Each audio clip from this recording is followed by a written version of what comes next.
Hello what is up guys and welcome to our channel Learner Excel. तो आज के इस वीडियो में हम फिर से rights in the Indian constitution chapter को कंटिन्यू करने वाले हैं, जो कि हमने बहुत सारे वीडियो से ऑलरेडी स्टार्ट कर दिया है।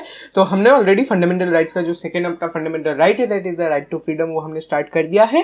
And from the right to freedom हमने जो है इसका जो फर्स्ट सब राइट है, that is the right to personal liberty and right to life, उस पार्ट को यहाँ पे कंप्लीट कर दिया है। Today we will be moving on to the second part itself. तो अगर इन केस जो है अगर आपने वो वीडियोस मिस कर दिया है, आप जा सकते हैं आई बटन पे, वहां पे आपको एक प्लेलिस्ट का लिंक मिलेगा जहाँ पे सभी वीडियोस को सीरियल वाइज ऑर्डर में जो है अरेंज कर दिया गया है। अगर आपको कोई वीडियो देखना है वहां से देख के आ सकते हैं। Also you will find the link to a previous video, जहाँ पे जो है प्रीवियस वीडियो का जो है आप अगर देख सकते हैं अगर आपने नहीं देखा है। तो चलिए फिर जल्दी से जो है आज के इस वीडियो के साथ हम लोग यहाँ पे बढ़ जाते हैं। एंड यस, बिफोर स्टार्टिंग जल्दी से एक बार वीडियो को लाइक कर दीजिए और चैनल को सब्सक्राइब कर दीजिए। So let's begin with the video.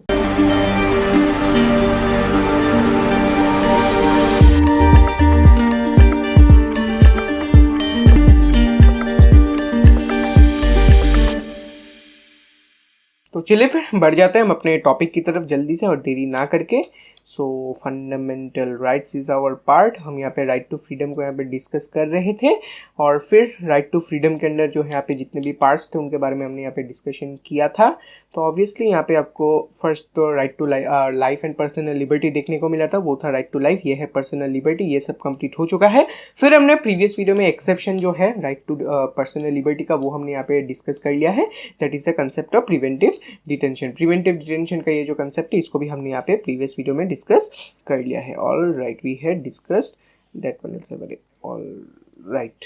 तो अभी जो है आज के इस वीडियो में हम क्या करने वाले हैं, we will be moving on to the next part. We will be moving on to the next part, that is the rights of the accused. Yes, अगर आप जो है यहाँ पे गौर करे होंगे कि यहाँ पे जब मैंने यहाँ पर आपको बताया था that what are the sub rights of the right to freedom, यहाँ पे फर्स्ट था the right to personal liberty, ये हो चुका है। And the second one was itself the right of the accused. तो फर्स्ट तो कंप्लीट हो चुका है, राइट टू अक्यूज्ड के साथ आज के इस वीडियो में हम लोग स्टार्ट करने वाले हैं। So let's proceed with the right to accused. Yes, right of the accused. तो अभी देख लेते हैं इसके अंदर जो है कौन से पॉइंट्स आपको देखने को मिलेंगे। Let's see what are the points. तो this is the first point that you will be witnessing. देख लेते हैं फर्स्ट पॉइंट क्या है। Our Constitution ensures that persons accused of various offences would also get sufficient protection. We often tend to believe that anyone who is charged with some offence is guilty. However, no one is guilty unless the court has found that the person is guilty of an offence. It is also necessary that a person accused of any crime should get adequate opportunity to defend herself or himself. To ensure a fair trial in courts, the Constitution has provided three rights. So first is the no person would be punished for the same offence more than once. Second is that no law shall declare any action as illegal from a backdate. And finally it is that no person shall be asked to give evidence against himself or herself. तो अभी जो है इस चीज को यहाँ पे थोड़ा सा समझ लेते हैं।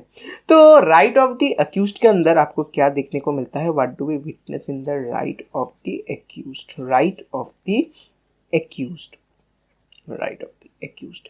तो अभी जो है इसको डिस्कस करने से पहले सबसे पहले जो है हम इस अक्यूज्ड शब्द का जो है मतलब समझ लेते हैं। What is the actual meaning of accused. तो ऑब्वियसली आपको पता होगा कि इस वर्ड का जो लिटरल मीनिंग क्या है। लिटरल मीनिंग बहुत ही सिंपल है। अगर जो है किसी को ऊपर यहाँ पे कुछ क्राइम का यहाँ पे आरोप लगाया गया तो हम जो है उस पर्सन को, उस इंडिविजुअल को क्या बोलते हैं, अक्यूज्ड बोलते हैं। That you are accused of committing that crime, कि आप जो है यहाँ पे दोषी है, आपको दोषी नहीं, आप यहाँ पे आरोपी है, that you have committed that crime, you have been accused for committing that crime। तो वही जो है accused का यहाँ पे जो है मतलब बन जाता है कि किसी के ऊपर जो है कोई आरोप है कि किसी ने कुछ यहाँ पे क्राइम कमिट किया है। That is only the meaning of the word accuse. तो अभी जो है किसी भी इंडिविजुअल को अगर यहाँ पे अक्यूज किया गया, that someone is accused of committing some crime, यानी कि किसी भी इंडिविजुअल को जो है अगर यहाँ पे अक्यूज किया गया तो ऑब्वियसली उस इंडिविजुअल का जो है वाइल ही और शी इज बीन अक्यूज्ड, उसके भी जो है यहाँ पे कुछ राइट्स होते हैं। ऐसा नहीं है कि उसके ऊपर जो है कोई यहाँ पे आरोप आया है दैट ही और शी इज बीन अक्यूज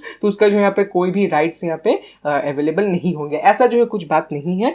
सभी इंडिविजुअल यहाँ पे जो भी यहाँ पे अक्यूज्ड होते हैं, anybody who is accused also have some rights. So before discussing about the rights, एक जो है इंपॉर्टेंट बात यहाँ पे हम लोग डिस्कस कर लेते हैं कि रिगार्डिंग द अक्यूज्ड पार्ट, यानी कि आपको एक चीज यहाँ पे समझना है that being accused and being guilty are not the same thing, ये दोनों जो है एक चीज नहीं है। Being accused and being guilty is not the same thing.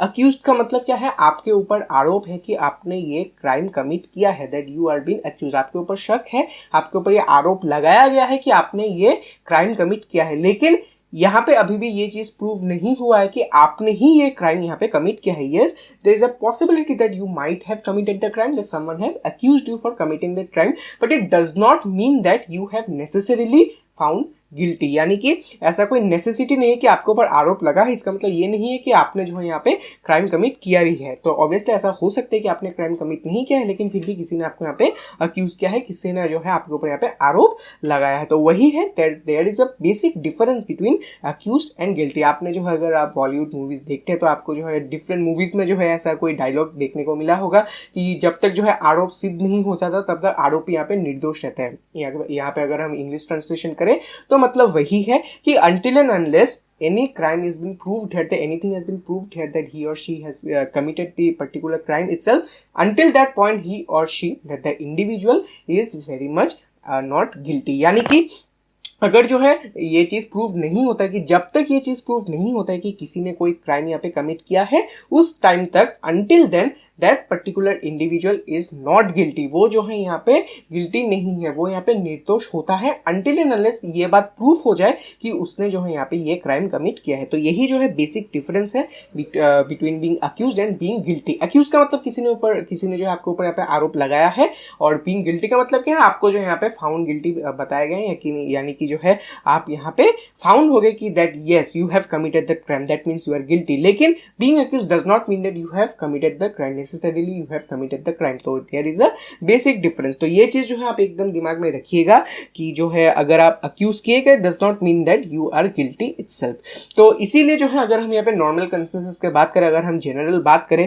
जब भी हम किसी को जो है बताता था he or she is accused, हम जो है जनरली ये जो है एक माइंडसेट बना लेते हैं, जो है हम ये चीज सोच लेते हैं कि वो पर्टिकुलर इंडिविजुअल ने जो है यहाँ पे क्राइम कमिट किया है, कि that he or she is guilty। लेकिन लॉ के हिसाब से ऐसा नहीं होना चाहिए। यानी कि अगर जो है किसी को यहाँ पे अक्यूज किया गया है, ठीक है, अक्यूज कर सकता है, कोई भी जो है किसी के ऊपर आरोप दे सकता है, लेकिन जब तक ये आरोप सिद्ध ना हो जाए, जब तक ये आरोप प्रूफ ना हो जाए, तब तक जो है वो इंडिविजुअल यहाँ पे निर्दोष रहता है। ही और she is not guilty until and unless the crime is proved that he has committed itself। तो वही जो है यहाँ पे एक छोटा सा बात आ जाता है। तो इसीलिए जो है अगर किसी को यहाँ पे अक्यूज किया जाता है तो उसको भी जो है यहाँ पे कुछ ना कुछ राइट्स का जरूरत ऑब्वियसली होगा, क्योंकि हम लोग तो ऑब्वियसली मान ही लेंगे भाई वो तो गिल्टी है, लेकिन ऐसा नहीं होता है इन एवरी केस। तो इसीलिए जो है कभी कभी जो है उनको यहाँ पे बहुत सारे राइट्स के यहाँ पे जरूरत पड़ते हैं, such that they are been protected. Accuse होने का मतलब ये नहीं है कि उसने क्राइम कमिट किया है, तो इसीलिए जो है उसको यहाँ पे प्रोटेक्शन का ऑब्वियसली कोर्ट में जरूरत पड़ता है। तो इसीलिए जो है उसको यहाँ पे कुछ बेसिक राइट्स प्रोवाइड किए जाते हैं, that there are some basic rights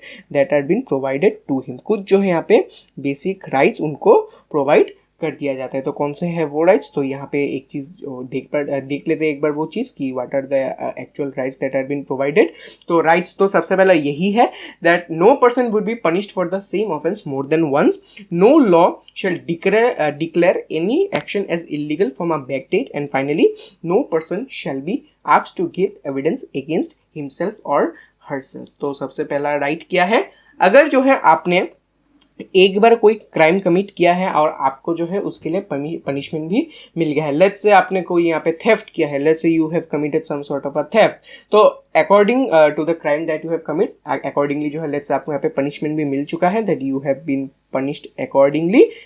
ठीक है, आपको जो यहाँ पे पनिशमेंट मिल चुका है, आपने जो है वो पनिशमेंट जो है एक्सेप्ट करके उसको इस चीज़ को जो है पास करके आप यहाँ पे निकल आए। तो अभी जो है ऐसा नहीं हो सकता कि कोर्ट जो है आपको फिर से पकड़ ले कि भाई तुमने तो वो क्राइम कमिट किया था और फिर से जो है तुमको जेल में जाना पड़ेगा। तो ऐसा चीज़ ऑब्वियसली नहीं होता है। एक बार अगर आप पनिश हो गए for the crime that you have committed then it is done. ऐसा नहीं है कि बार बार जो है उस एक ही क्राइम के लिए जो है आपको यहाँ पे बार बार पनिश किया जाएगा, ऐसा नहीं होता है। एक ही बार जो है ये पनिशमेंट दिया जाता है और एक बार अगर आपने वो पनिशमेंट कंप्लीट कर लिया, जो है जो अकॉर्डिंग प्रोसीजर्स अगर आपने उसको एक बार फॉलो कर लिया तो हो जाता है। It is a one time thing. ऐसा नहीं कि आपने एक बार क्राइम कमिट किया और कोर्ट जो है एवरी जो है 3-4 साल में जो है आपको बार बार यहाँ पे सजा दे रहा है, ऐसा नहीं होता है, एक ही बार आपको पनिशमेंट दिया जाता है। And obviously according to the law you have a right that you won't be punish again and again for the same crime that you might have commit. ऐसा नहीं कि फिर से क्राइम कमिट कर लिया तब जो है और जो है सजा नहीं मिलेगा, ऐसा नहीं है, ऐसा बात नहीं है। फिर से अगर आप जो है कोई अलग क्राइम कमिट करते तब आपको पनिशमेंट मिलेगा,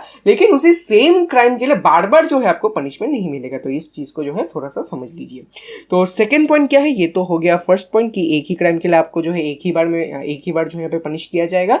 सेकंड क्या है, कोर्ट जो है किसी भी एक्शन को बैक डेट से जो है इलीगल यहाँ पे घोषित नहीं कर सकता कि वो जो है एक्शन पहले हुआ ही नहीं है फिर भी जो है उसको यहाँ पे इलीगल बताया गया है। तो ये चीज जो है किया नहीं जा सकता, that it is been any action has been declared as illegal from a back date. पिछले किसी डेट से ही जो है यानी बैक मतलब पहले से ही जो है किसी जो है एक्शन को यहाँ पे इलीगल बताया दिया गया है, वो चीज जो है नहीं कर सकते अपना court. And finally what is the third right that is been provided.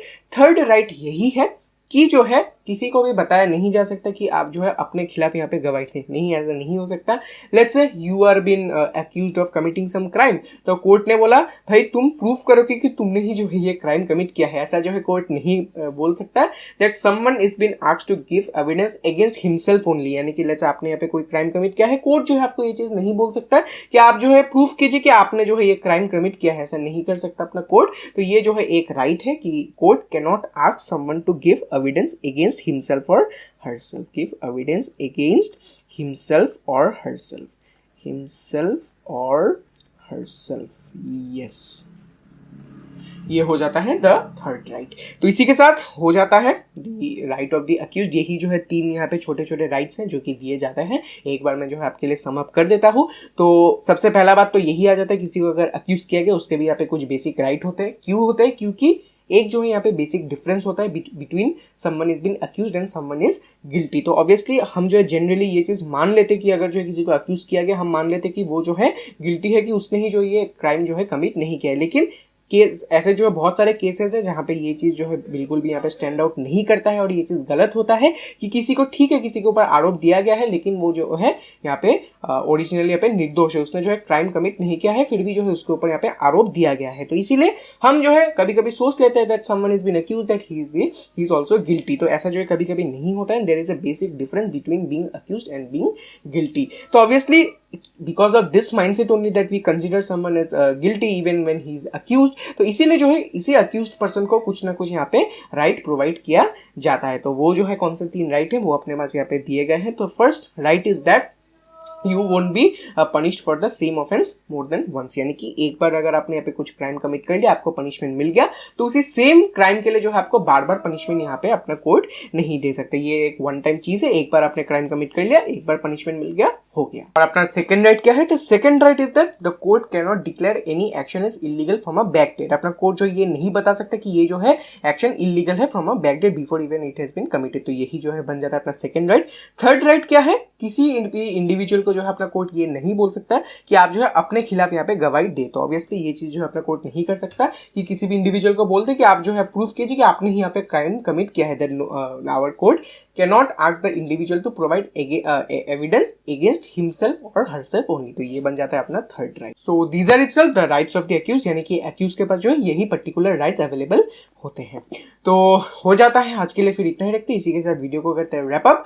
तो अगर जो है आपको वीडियो पसंद आए तो लाइक कीजिएगा, जल्दी से जो वीडियो को शेयर कर दीजिए, and yes please make sure to subscribe to the channel also. And yes one very important thing, जल्दी से जो आप नीचे कमेंट कर दीजिए अगर जो आपके पास कोई यहाँ पे डाउट है रिगार्डिंग दिस टॉपिक इटसेल्फ, आप जो नीचे यहाँ पे कमेंट कर सकते हैं, मैं जो आपका यहाँ पे रिप्लाई दे दूंगा। तो चलिए फिर मिलता हूँ मैं फिर आपसे अगले वीडियो में। Until then stay safe and stay healthy. Thank you and good bye.